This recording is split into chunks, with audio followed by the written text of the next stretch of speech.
సమాజం ఎటుపోతోంది, ప్రపంచంలో ఏం జరుగుతోంది అర్థం కానటువంటి పరిస్థితి. కేవలం 12 ఏళ్ళు ఉన్న పిల్లలు, అంటే 7th క్లాస్ చదివేటువంటి పిల్లలు లవ్లో పడ్డారు. అంతటితో ఆగలేదు. 10th క్లాస్ వరకు కూడా ఇద్దరు అలాగే కంటిన్యూ చేశారు ఫ్రెండ్షిప్ని, లవ్ని. పోనీ అక్కడితో ఆగినా బాగానే ఉండేది. ఆ తర్వాత కూడా ముందుకు వెళ్ళి చివరికి ఆ అమ్మాయి ప్రెగ్నెంట్ అయినటువంటి పరిస్థితి. 10th ఇంటర్ వరకు వచ్చేసరికి ఇదంతా జరిగిపోయింది. తీరా ఆ అమ్మాయి పెళ్లి చేసుకోమని అడిగితే ఆ అమ్మాయికి అబార్షన్ చేయించిందే కాకుండా నేను పెళ్లి చేసుకోను, ఏం చేస్తావో చేసుకోమన్నాడంట. అందుకని ఆ అమ్మాయి ఏం చేయలేక చివరకు ఫిలింనగర్ పోలీస్ స్టేషన్లో ఫిర్యాదు చేసింది.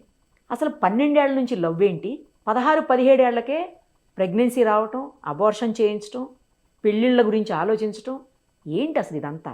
ఎక్కడికి పోతున్నాం, ఏం జరుగుతోంది? ఒకసారి మనం ప్రముఖ సైకియాట్రిస్ట్ డాక్టర్ కళ్యాణ్ చక్రవర్తి గారు లైవ్ కాల్లో ఉన్నారు, ఆయనతో మాట్లాడదాం. డాక్టర్ గారు నమస్తే అండి. నమస్తే మేడం. ఏంటి సార్ ఏం జరుగుతుంది అసలు? 12 ఏళ్ల పిల్లలకు లవ్ ఏంటి? ఇళ్ళ పక్కన ఇళ్ళు అంట. మరి పక్కన ఇళ్ళు అయినప్పుడు పిల్లలు రోజు కలుస్తున్నారు, మాట్లాడుకుంటున్నారు, తెలుతున్నారు అన్నప్పుడు, తిరుగుతున్నారు అన్నప్పుడు పేరెంట్స్ ఆ మాత్రం గమనించుకోలేకపోయారా? మామూలుగా పిల్లలు మాట్లాడుకోవటం వేరు, ఇలా లవ్వు వేరే రకమైనటువంటి రిలేషన్లు ఉన్నప్పుడు ఆ పద్ధతి, ఆ ధోరణి వేరేగా ఉంటుంది. మరి వాళ్ళకి ఎందుకు తెలియలేదు, ఎందుకు కంట్రోల్ చేయలేకపోయారు? ఇప్పుడు ఆ పిల్లలు ఈ స్టేజ్ వరకు వచ్చి చివరికి ఆ పిల్లోడు వెళ్ళి జైల్లో కూర్చోవలసిన పరిస్థితి. జైల్లో మీన్స్ అదేలేండి, ఇంకా చిన్నపిల్లలకు ఉంటాయి కదా సపరేట్ జైళ్ళు, అందులో కూర్చున్నాడు. ఆ అమ్మాయి జీవితం కూడా నాశనం అయిపోయింది ఒక రకంగా చెప్పాలంటే. ఇప్పుడు ఎవరు ఏమి చేసినా కూడా వెనక్కి తీసుకురాలేనటువంటి సిచ్యుయేషన్. ఎలా సార్ అసలు ఎక్కడ కంట్రోల్ చేయాల్సినటువంటి పరిస్థితి? మరి ఇంత ఎక్స్ట్రీమ్ లెవెల్కి వెళ్ళి ఎందుకు బిహేవ్ చేస్తున్నారు పిల్లలు అసలు? మేడం, ఇక్కడ నిర్మా గారు, బహుశా ఇది మన అందరికీ సామాజికంగా ఇలాంటి సంఘటనలు జరిగినప్పుడు ఏజ్ అనేటటువంటిది, క్రైమ్ చేసేటటువంటి ఏజ్ అనేటటువంటిది లాస్ట్ 2 decades బట్టి, 20 సంవత్సరాలు బట్టి చూసుకుంటే కనుక అది క్రమేపీ తగ్గిపోతుంది. అంటే మీరు ఇదివరకు ఇదేంటి 18 సంవత్సరాల అబ్బాయి ఇలా చేయటం ఏంటి అని అనుకున్న రోజుల్లో ఇప్పుడు 15 కాస్త ఇప్పుడు 12 అంటున్నాం. అదే కదా. సో ఫస్ట్ మనం గమనించవలసింది ఏంటంటే, అసలు తల్లిదండ్రుల యొక్క పాత్ర ఏంటి? ఇరుగు పొరుగు ఉండేటటువంటి తల్లిదండ్రుల ఇళ్లలో ఆ అమ్మాయి ఇంట్లోకి ఎందుకు వస్తుంది, ఈ అబ్బాయి ఇంట్లోకి ఎందుకు వెళ్తున్నాడు అనేది తల్లిదండ్రుల యొక్క సూపర్విజన్ అండ్ మానిటరింగ్ అనేది లేదా అనేది ఒక ఇష్యూ మేడం.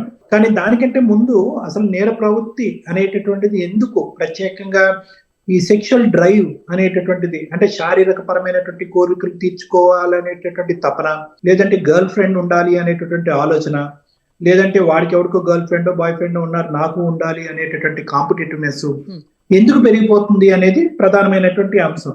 ఇది వరకు గర్ల్ ఫ్రెండ్ ఏంట్రా అనేటటువంటి కాలంలో ఈ రోజు గర్ల్ ఫ్రెండ్ లేకపోతేనే ఒక అవమానకరమైనటువంటి చిన్న క్లాసులు మేడం, 6th, 7th, 8th గురించి మాట్లాడుతున్నాను, పెద్దవాళ్ళ గురించి.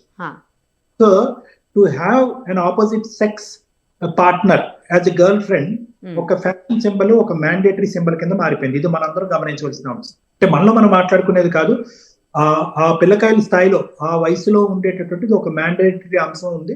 ఒకప్పుడు అది లేకపోతే కనుక వాళ్ళ చేతకాని వాళ్ళు, కెపాసిటీ లేనటువంటి వాళ్ళు బహుశా ఏంటంటే ఇంకో విధంగా కూడా పరిగణించేటటువంటి దానికి అవకాశం ఉంది. కాబట్టి ఈ డ్రైవ్ ఈ స్కూల్స్ లోని, కాలేజెస్ లోని, చిన్న కాలేజ్ అవనియండి, పెద్దది అవనియండి, ప్రైవేట్ అవనియండి, దాంట్లో ఒక డ్రైవ్ అనేది పెరిగిపోయింది అనమాట. అంటే ప్రతి వాళ్ళు కూడా ఆ సింబల్ అనేటటువంటిది ఉండాలి. ఎంత చదువుతున్నాం, ఎన్ని మార్కులు వస్తున్నాయి అనేటటువంటి అంశం కాకుండా నాకంటూ ఒక పార్ట్నర్ ఉండాలి అనేటటువంటి కాంపిటేటివ్నెస్ తో పోతుంది. దాంట్లో భాగంగానే ఇప్పుడు మీరు చెప్పినటువంటి కేసు యొక్క ఎక్స్ట్రీమ్ సిచ్యువేషన్, ఇది ఒక ఆస్పెక్ట్. రెండో ఆస్పెక్ట్ ఏంటంటే కనుక ఇప్పుడు this has become a very common topic of discussion. ఎక్కడ చూసినా కానీ, అంటే పెద్దల్లో మనం చూసుకుంటే కనుక, ఒక మీడియా పరంగా చూసుకోండి, న్యూస్ పేపర్ చూసుకోండి, సోషల్ మీడియాలో చూసుకోండి, ఎక్కడైనా కూడా మనం కామన్ గా మాట్లాడుకునేటటువంటి సబ్జెక్ట్ అయిపోయింది అనమాట. పరాన్న వాడు పరాన్ని ప్రేమించాడు, ఆమెను గర్భవతి చేయించాడు, ఆమె ఒప్పుకోకపోతే చంపేశాడు. సో ఇది ఒక కామన్ సబ్జెక్ట్ అయిపోయింది అనమాట. ఆల్మోస్ట్ ఒక 10 వార్తలు వస్తాయి కనుక అందులో 7 వార్తలు ఇవే వింటున్నాం. సో పిల్లల్లో కూడా ఏంటంటే, ఎస్పెషల్లీ ఈ టీనేజ్ హార్మోన్స్ అనేటటువంటిది ఉత్పత్తి జస్ట్ ముందు అయినప్పుడు కానీ అయిన తర్వాత కానీ దీన్ని మనం ఎందుకు కాపీ క్యాట్ చేయకూడదు, ఎందుకు దీన్ని ఎక్స్పెరిమెంట్ చేయకూడదు అనే కుతూహలం, సర్వసాధారణంగా అడ్వెంచరస్ థింకింగ్ అనేది ఆ వయసు పిల్లలకు ఉంటుంది. మన వయసు దానికి సరిపోదు, అది మన సబ్జెక్ట్ కాదు, మనం చదువుకోవాల్సినటువంటి వయసు ఆడుకుని పాడుకుని ఉండాల్సిన వయసు అనేది ఉండదు. ఎప్పుడు కూడా వాళ్ళకంటే ఒక పై మెట్టు ఎక్కుదాం అనేటటువంటిది ఒకటి.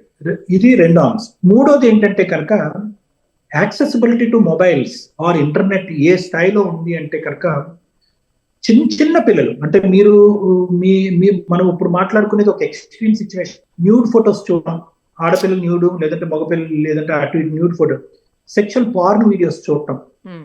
అసలు అది ఏంటో కూడా తెలియదు. అంటే అసలు సెక్షువాలిటీ అంటే ఏంటి, అసలు అసలు ఆ సంభోగం అనేది ఏంటి అనేటటువంటి దాని యొక్క మీనింగ్ తెలియకుండానే పిల్లలు కొంతమంది దానికి ఎక్స్పోజ్ అవుతున్నారు. ఎందుకంటే యాక్సెసిబిలిటీ.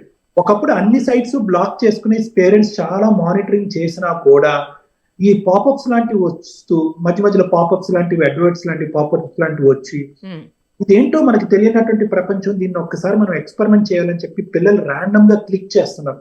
ఒక విధంగా అది ఒక డ్రైవ్ ఫోర్స్ అనమాట. ఆటోమేటిక్ గా ఏంటంటే ఒకటి చూసిన తర్వాత ఇంకోటి చూసిన తర్వాత అలా లింకులు వెళ్ళిపోతూ ఉంటాయి. వాళ్ళకి తెలియకుండానే వాళ్ళు దాంట్లోకి వెళ్ళిపోతారు, ఆ లూప్ లోకి వెళ్ళిపోతారు.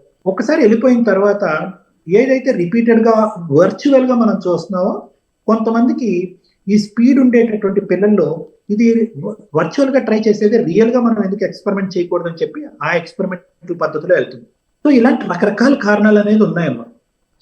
నాలుగోది, ఇప్పుడు మీరు తీసుకొచ్చినట్టుగా పేరెంట్స్ అనేటటువంటి వాళ్ళ యొక్క పర్యవేక్షణ ఏంటి, పక్కింట్లోనే ఉంటారు.